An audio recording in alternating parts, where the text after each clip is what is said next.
Hello friends, good morning. Be brave and be positive. திவாலிக்காக நான் முறுக்கும் அதிரசத்தோட பாகும் இன்றைக்கி நான் உங்கள் கூட ஷேர் பண்ணிக்கிறேன். ஸோ 2:1 ரேஷியோ தாங்க இந்த முறுக்குக்கு. நான் வந்து தேங்காய் பால் முறுக்கு தான் பண்ண போகிறேன். ஸோ தட் இந்த டப்பாவில் நம்ம வந்து 2 கப்பு அரிசி மாவு எடுத்து இந்த மாதிரி ஜலிச்சிக்கலாம். கண்டிப்பாக சின்ன சின்ன எறும்பெல்லாம் இருக்கும். அதுக்கப்புறம் இந்த 2 கப்பு அரிசி மாவுக்கு 1 கப்பு உளுந்து எடுத்து அந்த ஈரப்பதம் போகிற அளவுக்கு மட்டும் நம்ம ஃப்ரை பண்ணி அதையும் பவுட்ரு பண்ணி இதில் ஜலிச்சு சேர்க்க போகிறோம். அவ்வளோதான். கண்டிப்பாக உளுந்தோட கலர் சேஞ்ச் ஆகக்கூடாது. ஓகேங்களா? இதில் கண்டிப்பாக ஈரப்பதம் இருக்கும் இல்லைங்களா? ஸோ தட் அந்த ஈரப்பதம் போகிற வரைக்கும் நீங்கள் ஃப்ரை பண்ணிட்டீங்கன்னா போதும். அதை ஃப்ரை பண்ணிவிட்டு அப்படியே ஜாரில் நல்ல ஃபைன் பவுடராக வந்து நம்ம போட்டு எடுத்துடலாம். எடுத்ததுக்கப்புறம் அதேமாதிரியே ஜடித்து அந்த மாவில் சேர்த்துக்கலாம். ஓகேங்களா?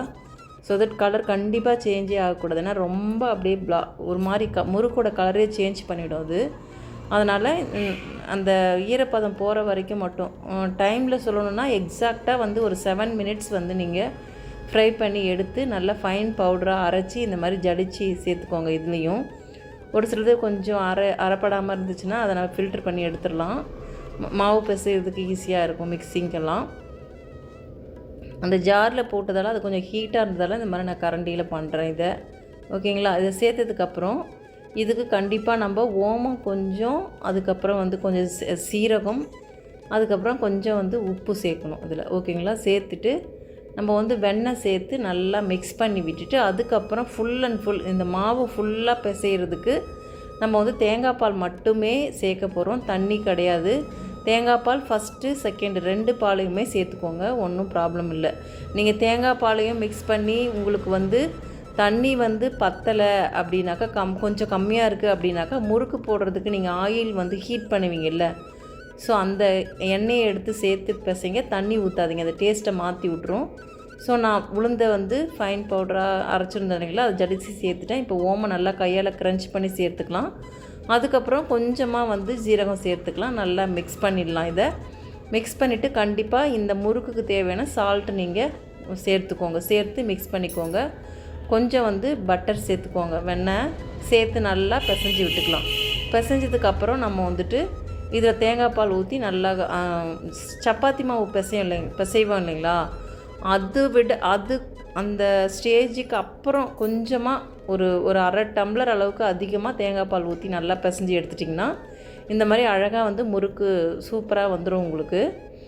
அப்படி அதுதான் நான் சொன்ன மாதிரியே உங்களுக்கு முன்னாடியே வந்து அந்த தேங்காய் பாலும் உங்களுக்கு பத்தவே இல்லை அப்படின்னாக்கா அந்த எண்ணெய் ஹீட் பண்ணுறீங்கல்ல, அதுலேருந்து நல்லா ஒரு 2-3 கரண்டி இல்லைனா ஒரு 5 கூட எடுத்து நல்லா சேர்த்துக்கோங்க. அதுவுமே நல்லா ஃப்ளேவர் சூப்பராக உங்களுக்கு வந்து முறுக்கு ஈஸியாக புழியறதுக்கு வந்துடும்.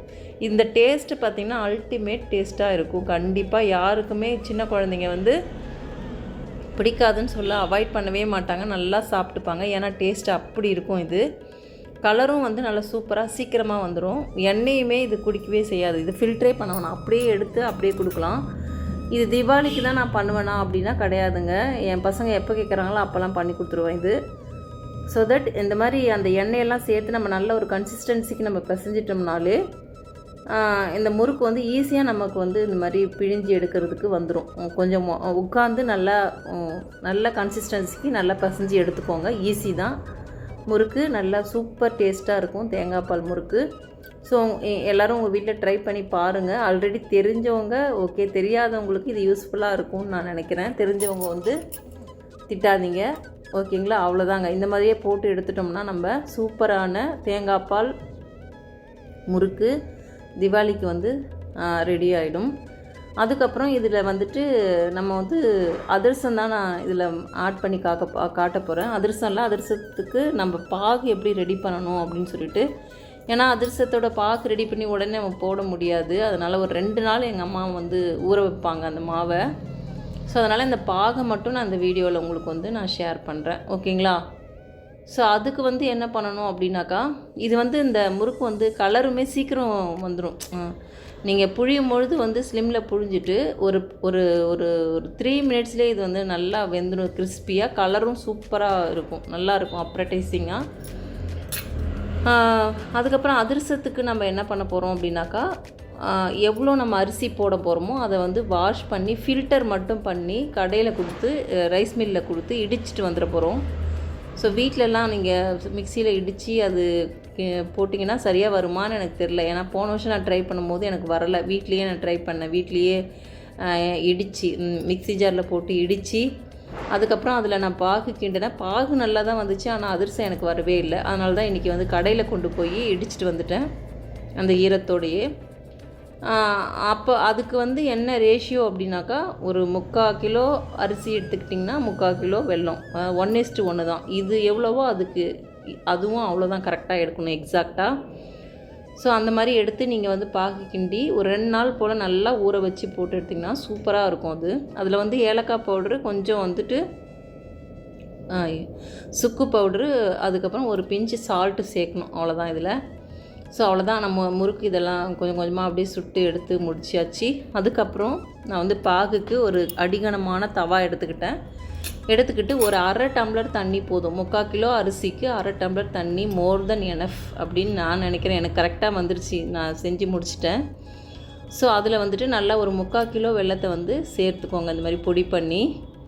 இதில் வந்து கல் இல்லை, அதனால் நான் தாராளமாக பொடி பண்ணி சேர்த்துட்டு நல்லா வந்து இதோட கன்சிஸ்டன்சி என்னன்னு பார்த்தீங்கன்னா, அதான் ஒரு பவுலில் வந்துட்டு இந்த வெல்லம் ஃபுல்லாக கரைஞ்சதுக்கப்புறம் ஒரு பவுலில் வந்து நீங்கள் தண்ணி எடுத்துக்கிட்டு இந்த பாகுலேருந்து நான் வந்து கொஞ்சம் ஏலக்காய் பவுட்ரு, கொஞ்சம் வந்துட்டு சால்ட்டு, கொஞ்சம் சுக்கு பவுட்ரு சேர்க்குறேன் இதில், ஓகேங்களா. சேர்த்து நல்லா ஃபுல்லாக வெல்லம் ஃபுல்லாக கரைஞ்சதுக்கப்புறம் நம்ம ஒரு பவுலில் கொஞ்சம் தண்ணி எடுத்துக்கிட்டு இதுலேருந்து ஒரு ட்ராப் எடுத்து, இந்த பாகுலேருந்து ஒரு ட்ராப் எடுத்து அதில் அந்த பவுலில் அந்த தண்ணியில் வைக்கும்பொழுது அது நல்லா சுருண்டு நமக்கு பால் மாதிரி வரணும், ஓகேங்களா.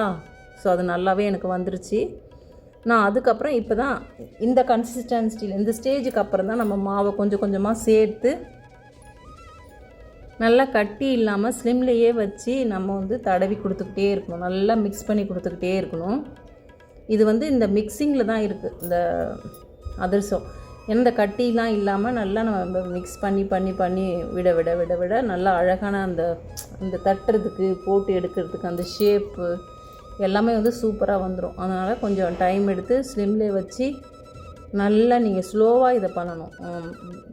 அதிரசத்துக்கு பாகு மட்டும் நீங்கள் செய்யும்பொழுது கடகடன்னு பண்ணவே கூடாது. நல்லா ஸ்லோவாக அப்படியே ஒன்று விடாமல் எல்லாத்தையும் மிக்ஸ் பண்ணி விடணும். கொஞ்சம் கொஞ்சமாக அப்படியே மீன்வைல் கொஞ்சம் கொஞ்சமாக மாவு சேர்த்து அப்படியே நீங்கள் நல்லா மிக்ஸ் பண்ணி விட்டுறலாம்.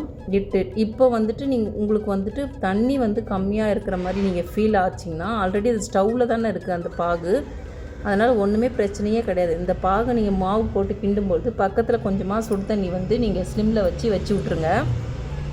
வச்சிட்டிங்கன்னா உங்களுக்கு மேபி ரொம்ப மிக்ஸ் பண்ணுறதுக்கு கஷ்டமாக இருந்துச்சுன்னா அந்த சுடு தண்ணியை கொஞ்சமாக எடுத்து சேர்த்துக்கலாம், ஒன்றும் தப்பே கிடையாது. ஆனால் பச்சையாக சேர்க்கக்கூடாது, சுட சேர்க்கணும், ஓகேங்களா. அதனால தான் பக்கத்து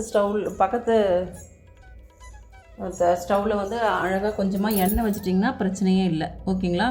இது நம்ம கிண்டி முடிச்சுட்டு இதை வந்து வேறு ஒரு பாத்திரத்துக்கு எடுத்து தான் நம்ம நல்லா மூடி போட்டு ஊற வைக்க போகிறோம். இந்த மாதிரி அமுத்தி கொடுக்கும்பொழுது கொஞ்சம் கையில் கொஞ்சம் நெய் எடுத்து நல்லா அமுத்தி கொடுத்து இதை வந்து ஒரு 2 நாள் ஊற வச்சு நான் போடும்பொழுது அதிரசம் போடுறத வந்துட்டு கண்டிப்பாக ஷார்ட்ஸில் வந்து நான் உங்களுக்கு ஷேர் பண்ணுறேன். அவ்வளோதான், நமக்கு வந்து அதிரசத்தோட பாகு வந்து ரெடி ஆகிடுச்சி. அதுக்கப்புறம் இன்னும் கொஞ்சம் ஸ்வீட் செய்யணும், அது வந்து நாளைக்கு தான் செய்யணும். அதை வந்து நான் ஷார்ட்ஸில் வந்து ஷேர் பண்ணுறேன், ஓகேங்களா. வேறு ஏதாவது உங்களுக்கு புதுசாக நீங்கள் ட்ரை பண்ணுவீங்க அப்படின்னாக்கா கண்டிப்பாக ஷேர் பண்ணுங்கள் எங்களுக்கு, நாங்களும் பார்த்து லேர்ன் பண்ணிக்கிட்டு செய்கிறோம்.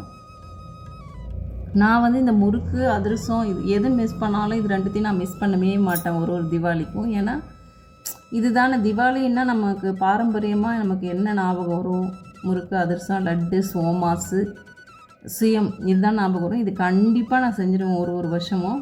எக்ஸ்ட்ராவாக வந்து ஏதாவது இந்த சோன் பப்படி கேக் அந்த மாதிரி ஏதாவது செய்வேன். அப்படின்னா காஜு கல்தி இருக்குல்ல அந்த ஸ்வீட் செய்வேன் கேஷ்யூ போட்டு.